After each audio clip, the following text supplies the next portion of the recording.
Универзитетите низ цела Македонија ќе останат без кадар ако државата идно не преземе конкретни чекори, алармира независниот академски синдикат. Професорите велат дека високото образование останува без персонал, а состојбите се и повеќе загрижувачки, бидејќи земјава ќе остане без професори откако сегашните ќе заминат во пензија. Нивните плати пак се посебна приказна. Кога доаѓаме на темата плати, ќе кажеме дека треба да го срушиме митот прво дека професорите се добро платени.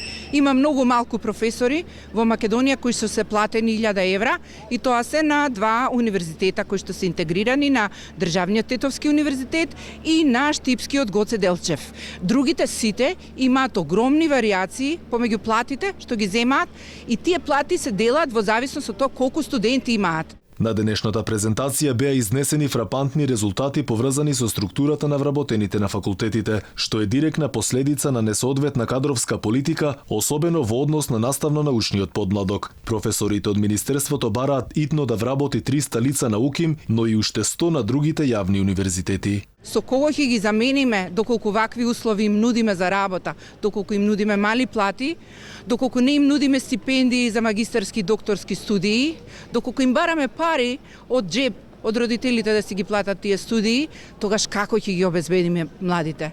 Огромен недостаток од асистенти и млад кадар фали и на најстарите универзитети на УКИМ и Битолскиот универзитет. Од вкупно 26 единици на УКИМ, не сметајќи ги медицинскиот и стоматолошкиот факултет, во 8 од нив немаат ниту еден асистент, што го става по знак прашалник нивниот опстанок. Од Министерот за образование синдикатот добил ветување дека ќе бидат разгледани сите анализи и е постигнат договор да се изготви колективен договор за високото образование, но ако властите не го исполнат ветеното, професорите не ја исклучуваат опцијата да излезат на улица.